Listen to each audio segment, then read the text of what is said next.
वो जनाब वो जूता उसका निकलता हुआ उसके जैकी चन की तरह यहाँ से निकला है और हमारा खीर का पतीला सीधा पड़ा हुआ था उसके गड़म बीच में जाके गिरा। ड्यूटी होती है कि वो खाना चेक करेगा कि सही पका या नहीं पका, उधर से वो आ गए और मैंने जल्दी से क्या किया, खुश्क दूध का लेके तरौंका ऊपर लगाया और मैंने उसमें से चम्मच भर के मैंने कहा सर प्लीज। तो उस जूते का क्या हुआ? बस वो फिर खीर में मिक्स हो गया। आपने खुद भी तो वो खीर खाई ना। और सर 2-4 चम्मच से क्या बनता है? नहीं सही बात, जैसी आपकी सेहत है आपको लंगर पे ही लगाना चाहिए। सच्ची बताएं, आपने खुद भी तो वो खीर खाई ना। और सर 2-4 चम्मच से क्या बनता है? जैसी आपकी सेहत है आपको लंगर पे ही लगाना चाहिए। होगी। वेलकम बैक फौजी मनमौजी में खुशामदीद। किस्से तो चलते रहेंगे सर। मैं आपको सुनाता हूँ कि जो कमांड की बात की कि जब बंदा कमांडर होता है ना सर, कमांड में होता है तो फिर हर चीज़ बैलेंस में होती है।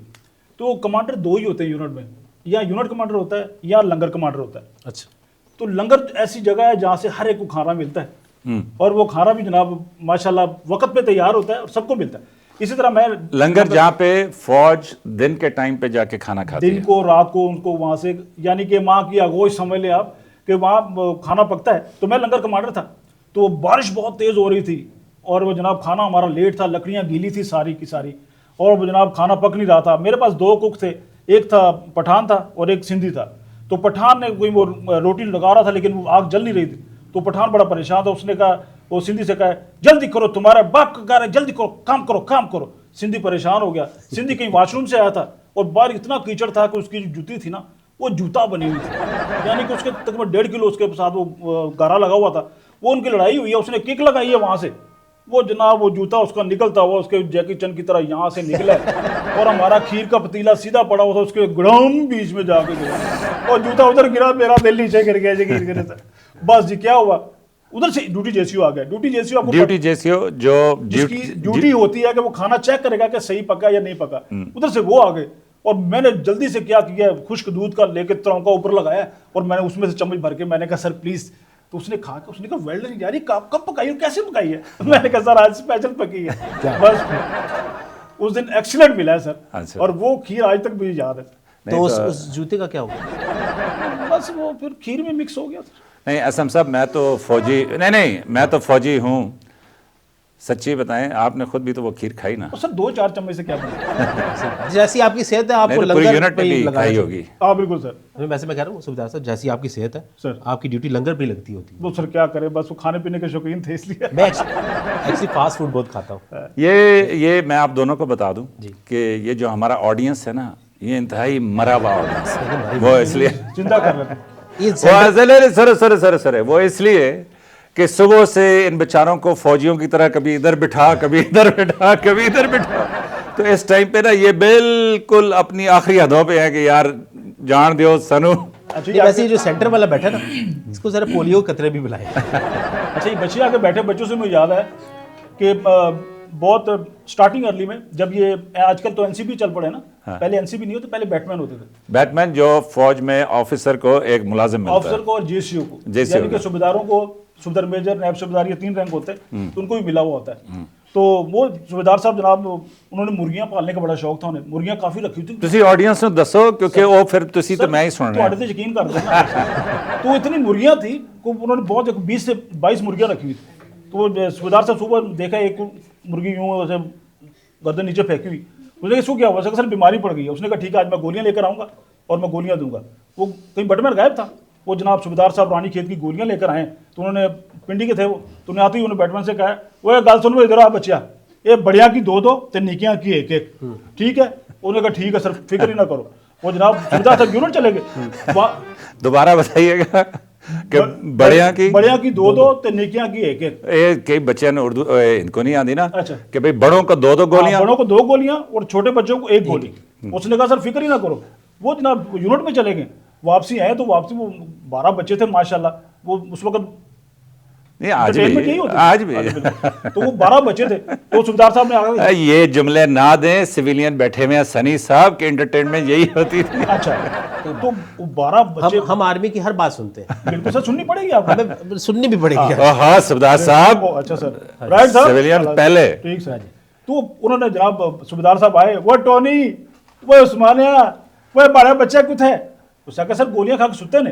उसका सुते ने क्या मतलब है वो साका सर बढ़िया ने तो खा लिया निकाड़ा सर टोनी सी ना सर वो तो खाना नहीं चुज मट्टो आ गए सर कोई गुत्ते बाबा एक गोली वो साका वो बच्चे की किधर खिलाना रहे हैं वो तो कुकड़ियां नहीं गोलियां सी है सर लो फिर वो क्या बात ये तो फौज में होता है। ये एक्चुअली ये जो लैंग्वेज है ना, ये एबटाबाद की लैंग्वेज। आप लोग जेन जी है ना, इनकी शक्लें देख ले, कुछ अरसे बाद चिंपैंजी बन जाएंगे सर।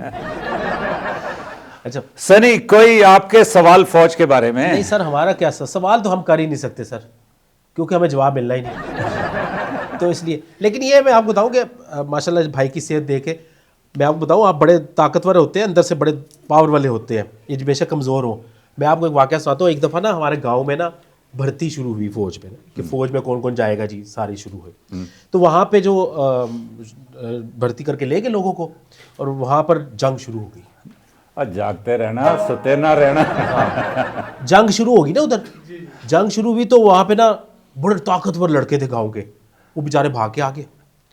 एक जो लड़का था मरासियों का, पतला सा, वो पूरी जंग जीत के आया जी, और गोले बजते रहे उसके इर्द गिर्द, वो खड़ा रहा बीच में।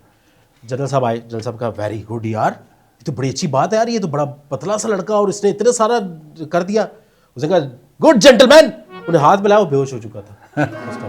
भाई इतनी ताकत है। हाँ, नहीं, ये जो आप फौजियों की बात कर रहे हैं ना, मैं आपका सच्चा किस्सा, क्योंकि मेरे पास वो है अच्छा, कि वैसे जो आप लोग फौजी हैं। हाँ। चले मैं आपसे, अब कभी जंग में ऐसा हुआ कि जंग हो रही हो तो किसी ने कहा नहीं आज तू चला जा यार, मैं बीमार हूं। यही तो जज्बा है, हाँ, यही तो जज्बा है हाँ, हाँ। कि इंडिया फौज क्यों भागती, दुनिया की फौजें मुझसे क्यों भागती हैं, कि ऐसा कोई कहता ही नहीं है।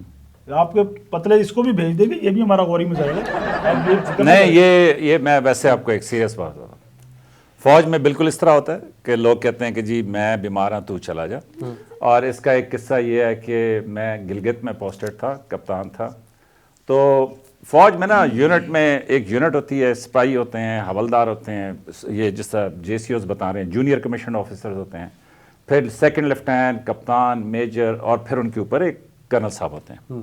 तो कर्नल को कहते हैं यूनिट का बाप, और जो मेजर होता है सबसे सीनियर, उसको कहते हैं यूनिट की माँ, और वो सेकंड इन कमांड या 2IC भी उसको कहते हैं। तो जो माँ होती है ना, उसको खामखा शॉपिंग करने की आदत होती है, अगर कोई गुस्ताखी ना हो जाए। तो वो जो मेजर साहब थे, जो हमारे 2IC थे, कोई भी कोर्स आना, फौज में कोर्सेज होते हैं, फायरिंग का कोर्स, एक्सरसाइज, फिजिकल ट्रेनिंग का कोर्स, कोई भी कोर्स आना तो वो माँ खामखा शॉपिंग कर लेती थी। तो इसी तरह एक कोर्स था, स्कीइंग कोर्स। आर्मी का एक स्कूल है रट्टू में, बहुत ऊंचे पहाड़ों में है, वहाँ पे बर्फ़ बहुत ज़्यादा होती है, तो वहाँ पे ये जो स्कीइंग होती है, वो स्कीइंग का कोर्स। तो वो उन्होंने उस पर अपना नाम भिजवा दिया। लेकिन जिस तरह वो आप कह रहे थे कि किसी और को भिजवाना, तो जब वैकेंसी आ गई, मतलब नाम के आके बंदा भेज दें, तो उन कर्नल्स उन्होंने ये किया कि उन्होंने आखिरी टाइम पे CMH में एडमिट हो गए, और मुझे रात को फ़ोन आया कि जी वो मेजर साहब तो एडमिट हो गए हैं, तो अब बंदा तो भेजना है फ़ौज में, तो अब आप चले जाएं। तो मैं रात के 2 बजे निकला वहाँ से, और फिर होता पहुँचा। तो रट्टू स्कूल में जब आप पहुँचे, तो वो जीपों में आप जाते हैं। तो मुझे अच्छी तरह याद है कि रात का अंधेरा हो गया था, क्योंकि मैं बहुत देर से निकला था। तो आखिरी टाइम पे वो छोटी सी चढ़ाई थी, और मुझे इतना भी आइडिया नहीं था उस कोर्स का, कि मैं मुकेशन पहन के गया हुआ था। तो जब वो हम ऊपर चढ़ने लगे, क्योंकि जीप खराब हो गई, तो मैं जब चढ़ूं तो वो बर्फ़ से स्लिप होके मैं वापस जाऊं, फिर मैं चढ़ूं तो फिर स्लिप होके वापस जाऊं। असल में दिल भी नहीं कर रहा था ना जाने का। हाँ, तो वो तो एक सिपाही ने मुझे कहा कि सर अल्लाह का ना है, मतलब बंदा जुत्ते दे सीधे पा के आ जाता है। मैंने कहा यार मुझे पता ही नहीं था, वो 2IC ने आना था, उसने मुझे अपनी जगह भेज दिया। और साथ शुगल एक और लगा सनी के, एक जो जब हम फिर ऊपर मुझे वो सहारे से चढ़ाना शुरू हो गए, तो एक बंदा ना बार बार अपने बैग से कोई चीज़ निकाले और बाहर फेंक दे। तो हमने कहा तू क्या कर रहा है? तो उसने कहा सर वो मेजर साहब ने ना 5 किलो गुड़ रखाया था कि ऊपर जाके खाएंगे, अब ये इतनी चढ़ाई चढ़ रहे हैं, तो मैं इतना गुड़ किधर से लेके जाऊं, तो वो गुड़ दरिया में फेंका जाए। तो मैंने कहा जब तक ऊपर पहुंचेंगे तो मेजर साहब को तू खाली लिफाफा ही देगा।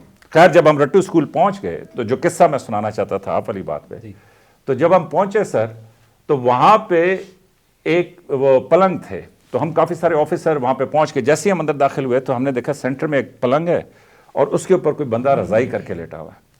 तो हमने ना जाके कहा कि यार चेक करिए कौन बंदा है, और सख्त सर्दी, इतनी सर्दी के कमोड तक जमे हुए थे। तो हमने, वो एक मेजर साहब थे काफ़ी सीनियर, उन्होंने जैसी वो रजाई हटाई, तो अंदर से एक बंदा निकला, उसका तुम्हारी ऐसी की तैसी, और बड़ा उसने गालियां और शोर, और हमने कहा यार ये पता नहीं कौन बम सुल्तान रईस होता है। हाँ कौन सुल्तान रईस सोया हुआ है। तो एनीवेज थोड़ी देर के बाद फिर हमें पता चला कि वो एक कैप्टन है, मुझे अच्छी तरह उसका नाम याद है कि कैप्टन अमजद उसका नाम था। तो बहरहाल हमने उससे कहा यार तुझे क्या इतना बम लगा हुआ है।